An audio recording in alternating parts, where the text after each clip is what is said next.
श्री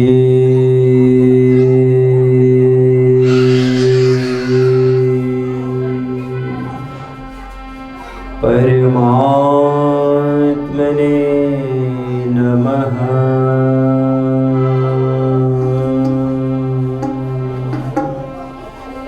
श्री पारब्रह्मणे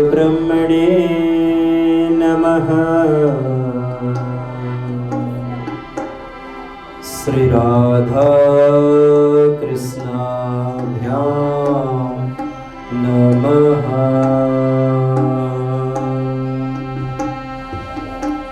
श्री सद्गुरु चरण कमलेभ्यो नमः। श्री गुरु चरण कमलेभ्यो नमः।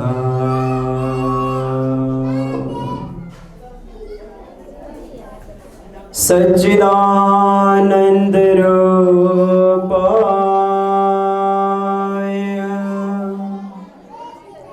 विश्वोत्पत्त्यादि हेतवे तापत्रयः विनाशाय श्रीकृष्णाय वयं नमः।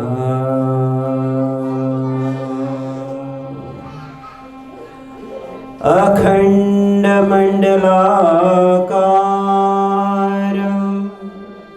व्याप्तं येन चराचरं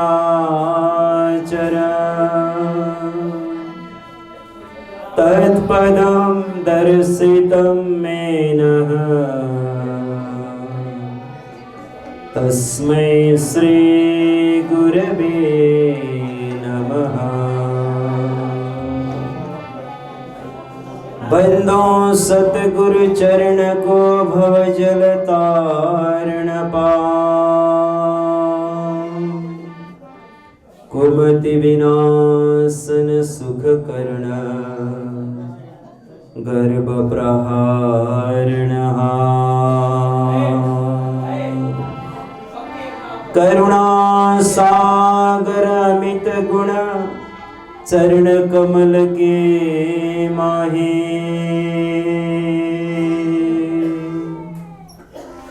सुखकार शीतल सदा सतगुरु पद के छाए। श्री प्राणनाथ निज मूलपते श्री मिहिराज सुना तेज कुंवरी श्यामा युगल को पल पल करो प्रणाम। श्री प्राणनाथाय नमो नमः।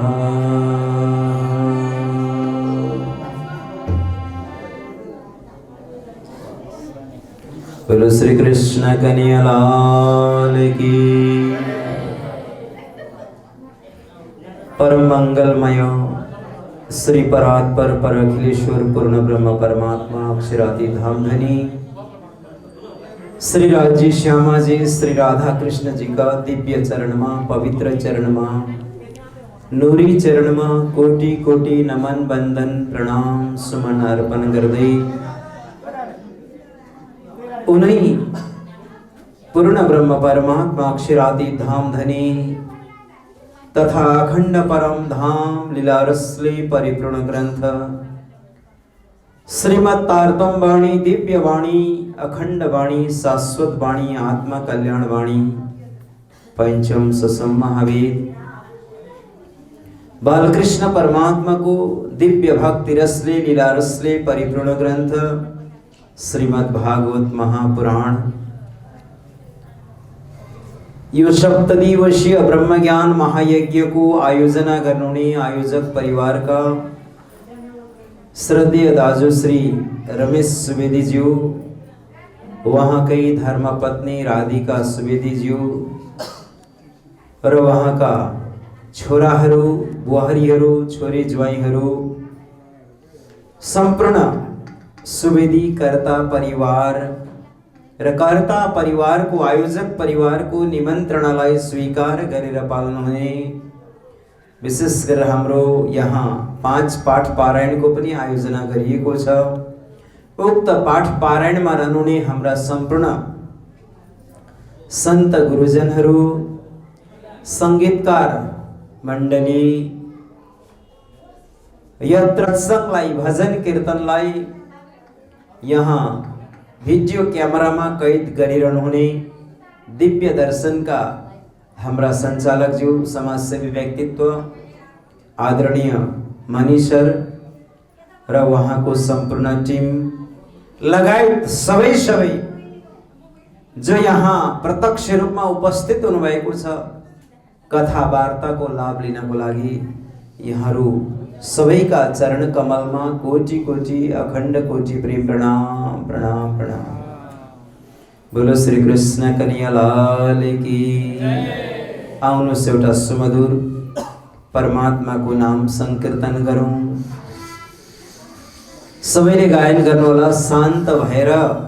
तपाईहरु आफू हल्ला गर्दै हुनुहुन्छ, प्रेमसँग श्रद्धापूर्वक भावपूर्वक हामी यो सत्संग रूपी सरितामा, सिन्धुमा अथवा सागरमा गोता लगाउँ।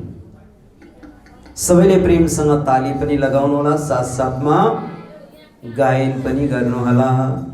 गोविन्द जय जय गोपाल जय जय, गोविन्द जय जय गोपाल जय जय, गोविन्द जय जय गोपाल जय जय, राधा रमण प्रभु श्री कृष्ण जय जय, राधा रमण प्रभु श्री कृष्ण जय जय, गोविन्द जय जय गोपाल जय जय, गोविन्द जय जय गोपाल जय जय, गोविन्द जय जय गोपाल जय जय, राधा रमण प्रभु श्री कृष्ण जय जय, राधा रमण प्रभु श्री कृष्ण जय जय, गोविन्द जय जय गोपाल जय जय, गोविन्द जय जय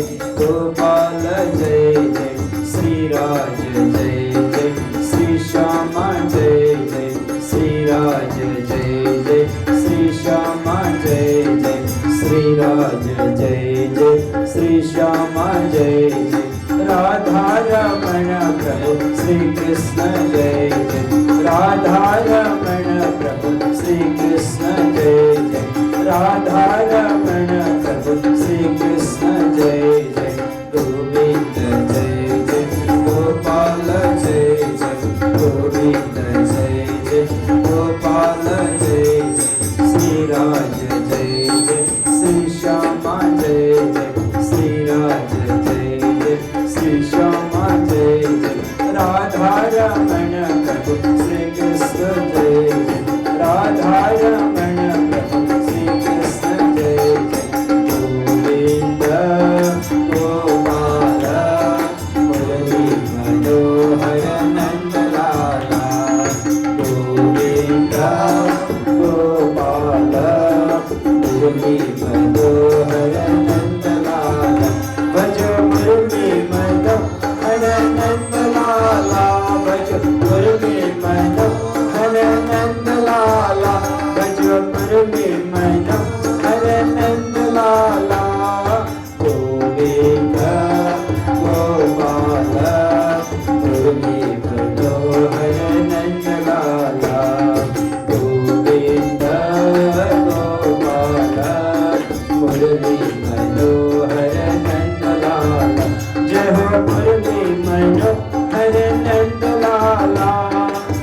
की, आज की आनंद की जय। सुंदर शाहजी हमी संध्याकालीन युरात्रिकालीन दिव्य बेलामा पावन बेलामा अमृतमय बेलामा समुपस्थित भएका छौं। हेर्नुस्, जहाँ परमात्मा को कथा सत्संग हुन्छ, जहाँ अमृतमय परमात्मा का ज्ञान गुण का सुंदर वाणीहरू हामी श्रवण गर्छौं, त्यस समयलाई अमृत बेला भनेर भनिन्छ। सुन्दर शाहजी आदरणीय भक्तजन, विशेष गरेर वेदले परमात्मालाई अमृत भनेर सम्बोधन गरेको छ। त्यस कारणले गर्दाखेरि यो बेला अमृत बेला, दिव्य अमृत पान गर्नको लागि हामी समुपस्थित भएका छौं। कृष्ण कथा रूपी अमृत, सत्संग रूपी अमृतमा हामी गोता लगाउनको लागि, डुबुल्की मार्नको लागि र यो अमूल्य मानव जीवनलाई सफलीभूत बनाउनको लागि समुपस्थित भएका छौं। बोलो श्री कृष्ण कन्हैया लाल की। त्यसकारण शास्त्रमा पनि भनेको छ, यो कृष्ण कथा रूपी अमृत भनेको चाहिँ महान औषधि हो। कृष्ण नामनी महौषधे, कृष्ण नाम परमात्मा को सत्संग यो औषधि हो। कस्तो औषधि? यो औषधि किन सेवन गर्ने, के का लागि सेवन गर्ने? यो औषधि सेवन गर्दाखेरि के फाइदा हुन्छ जान्नु पर्यो नि। त कृष्णको नाम त औषधि रहेछ हो, मैसूर तन्त्रमा बताइएको छ। त के को औषधि भन्दाखेरि हामीलाई यस्तो खालको एउटा रोग लागेको छ। कस्तो रोग भन्दाखेरि जन्म मरणको रोग, आवागमन को चक्र को रोग लागेको छ, पुनरावृत्ति को रोग लागेको छ। जन्मने मर्ने हो, 84 योनिमा प्रवेश गर्ने, भ्रमण गरिरहने, त्यस्तो खालको एउटा रोग लागेको छ। त्यो रोगलाई ठीक गर्ने, त्यो रोगको एउटा औषधि हो श्री कृष्ण परमात्मा को नाम। जसले श्री कृष्ण परमात्मा को नाम जाप गर्छ, जप गर्छ, जसले श्रद्धाले, भक्तिले, प्रेमले, समर्पणले कृष्ण कथा रूपी अमृत पान गरेको छ भनेदेखि उसले पुनर्जन्ममा पर्नु पर्दैन, जन्म मरणको चक्रमा पर्नु पर्दैन, 84 को चक्रमा पर्नु पर्दैन। बोलो श्री कृष्ण कन्हैया लाल की। आदि जगद्गुरु शंकराचार्यले पनि भन्नुभएको छ, पुनरपि जननम पुनरपि मरणम पुनरपि जननी जठरे शयनम यह संसारे खलु दुस्तारे कृपया पारे पाहि मुरारे भज गोविंदम भज गोविंदम गोविंदम भज मूढ़मते भज गोविंदम मूढ़मते। यसलाई सरल नेपालीमा हामीले यसरी पनि गायन गर्न सक्छौं। अनि पनि जन्मनु अनि पनि मरनु अनि पनि गएर गर्भतिर परनु। हेर्नुस् त, यो मैले भनेको होइन, आदि जगद्गुरु शंकराचार्यले पनि भन्नुभयो, जन्म मरणको चक्रबाट छुटाउनको लागि यो कलिकालमा एउटै महान औषधि छ। हे मूढ बुद्धि भएका मानव, के गर? भज गोविंदम भज गोविंदम गोविंदम भज मूढमते। मते भनेको बुद्धि। हे मूढ बुद्धि भएका मानव, के गर? कृष्णको भजन गर, कृष्णको कीर्तन गर। कृष्णमा त्यो शक्ति छ, कृष्ण नाममा त्यो शक्ति छ, जुन शक्तिले के गर्छ? हामीलाई जन्म मरणको चक्रबाट छुटाएर परमात्माको चरण कमलमा, स्वयं आफ्नो चरण कमलमा आत्मालाई के गर्नुहुन्छ? आत्मालाई जगाइदिनुहुन्छ। बोलो श्री कृष्ण कन्हैया लाल की। त्यसकारण श्री कृष्ण परमात्मा को नाम औषधि हो, निज नाम औषधि हो। तारतम ज्ञान औषधि हो, कृष्ण मंत्र औषधि हो। बुझ्नु भयो? महामती प्रणजीले वाणीमा पनि बताउनु भएको छ, यी वाणी रसक र पिलाइए जाको, जेहेर चढ्या हो जिमीका सुख हो बेताको। हेर्नुस् कति सुन्दर उपदेश गरेको छ। यी रसवाणी का र पिलाइए जाको, जसलाई चाहिँ यो तारतम ज्ञान रूपी रस पिलाइन्छ, जसले तारतम ज्ञान रूपी रस पिएको छ, कृष्ण भक्ति रूपी रस पिएको छ, कृष्ण प्रेम रूपी रस पिएको छ, कृष्ण आनन्द रूपी रस यो कान रूपी दुनाबाट पिएको छ भने जेहेर चढ्या हो जिमीका। जिमी भनेको संसार, संसारको जेहेर भनेको विष। बुझ्नु भयो नि? जेहेर भनेको के हो? विष, जसलाई हामी अंग्रेजीमा पोइजन भन्छौँ। यो संसारको विष चाहिँ के हो त? त्यस्तो विष चढेको छ यो शरीरमा। संसारको विष चढेको छ भने निर्विखी काया करे जीव जागे करारे भन्ने चौपाई पनि आउँछ। यो कायालाई, यो शरीरलाई विष रहित बनाउने, अथवा त विष के हुन्थ्यो? श्री कृष्ण परमात्माले गीता 18 अध्यायको 53 श्लोकमा बताउनु भएको छ। त्यो सच्चा मेरो पात्र बन्न सक्छ को भन्नुहोस् त? अहंकारम बलम दर्पम कामम क्रोध परिग्रह विमुच्य निर्ममम शांतो ब्रह्म भूयाय कल्पते। कृष्ण कन्या लाल के। अब ती जहेरहरू चाहिँ के रहेछन् त? विष, अहंकार, काम, क्रोध, लोभ, मोह, ईर्ष्या, द्वेष, अहंकार, अभिमान, यी सबै के हुन्? विष तुल्य छ। हो कि हैन? अहंकार गर्नु पनि विष तुल्य छ। अहंकारले पनि हामीलाई डुबाउँछ, अभिमानले पनि हामीलाई डुबाउँछ। अभिमान त हामी विभिन्न प्रकारको गर्छौँ नि। कसैले धनको अभिमान गर्नुहुन्छ, कसैले रूपको अभिमान गर्नुहुन्छ, कसैले भौतिक सम्पत्तिको अभिमान, कसैले ज्ञानको अभिमान। यो गुमान सबैमा हुन्छ। हेर्नुहोस् सब। तर परमात्मा श्री कृष्णले गीताजीमा भन्नुहुन्छ, जो काम, क्रोध, लोभ, मोह, ईर्ष्या, द्वेष, अहंकार र अभिमानदेखि रहित छ, ऊ चाहिँ सच्चा मेरो पात्र बन्न सक्छ, मेरो भक्त बन्न सक्छ, ऊ सच्चा सुन्दर साथ बन्न सक्छ। बोलो श्री कृष्ण कन्हैया लाल के। यिनै हुन् संसारका विष। हामीलाई अहंकारले पनि पर्दा लगाइरहेको हुन्छ, परमात्मादेखि विमुख गराइरहेको हुन्छ।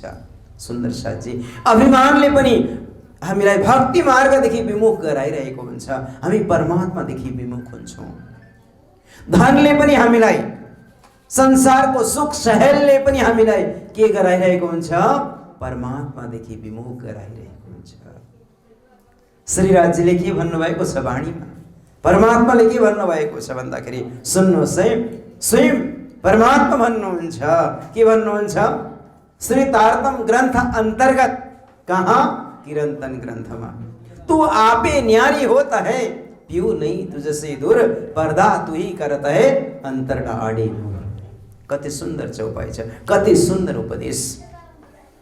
त धनी भन्नुहुन्छ, त परमात्मा के भन्नुहुन्छ? सद्गुरु के भन्नुहुन्छ? प्राणजी के भन्नुहुन्छ? भन्नुहोस् त। तू आपे न्यारी होता है, तिमी आफै मदेखि टाढा हुन्छौ। न्यारी भनेको अलग, आपे भनेको स्वयं आफै। तिमी आफै टाढा हुन्छौ, तिमी मदेखि आफै अलग हुन्छौ। पिउ नै तुझसे दूर। परमात्मा हामीदेखि अलग हुनुहुन्न, परमात्मा टाढा हुनुहुन्न। भक्तजन, कृष्ण कन्हैया लाल के। पिउ नहीं तुझसे दूर, परमात्मा टाढा हुनुहुन्न, परमात्मा अलग हुनुहुन्न। पर्दा तू ही करता है, तिमीले नि पर्दा लगाएको छौ। हो, पर्दा के को लागेको छ? कसैले अहंकारको पर्दा लगाएको हुन्छ, कसैले अभिमानको पर्दा लगाएको हुन्छ, हो कि हैन? कसैले संसारिक कामनाको पर्दा, संसारको कामना, भौतिक वस्तुको कामना, विषय वासनाको कामना, हो सबै संसारको सुख सहेलको पर्दा।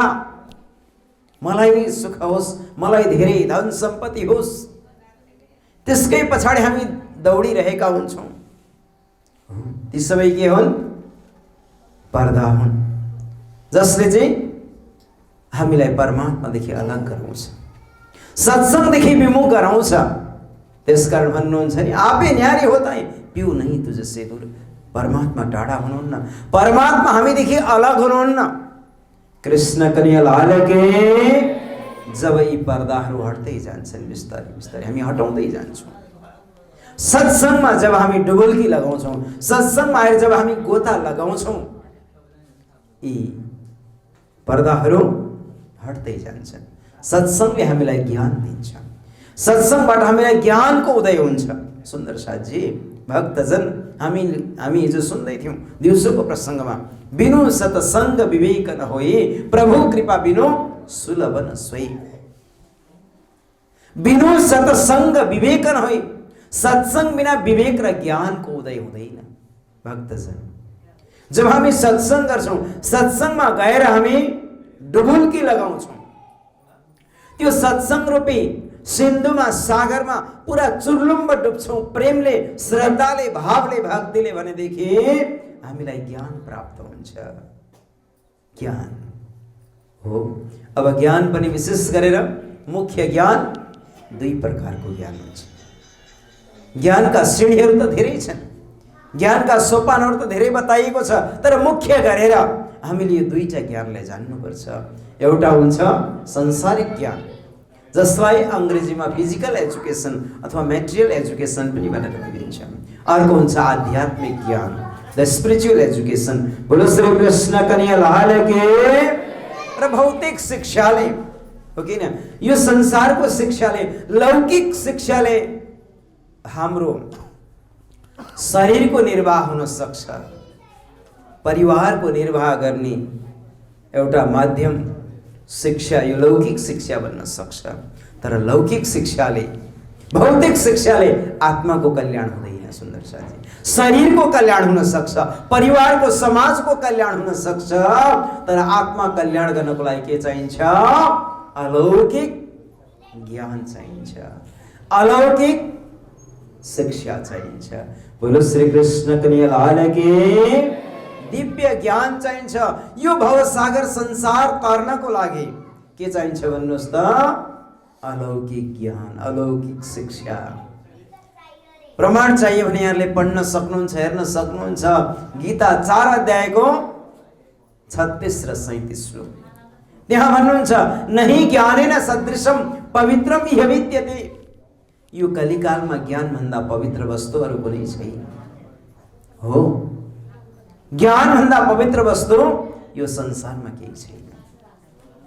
दुईटै ज्ञान हासिल गर्नु अत्यन्तै राम्रो। भौतिक ज्ञानले मात्रै हाम्रो जीवन परिपूर्ण हुँदैन, पूर्ण हुन सक्दैन।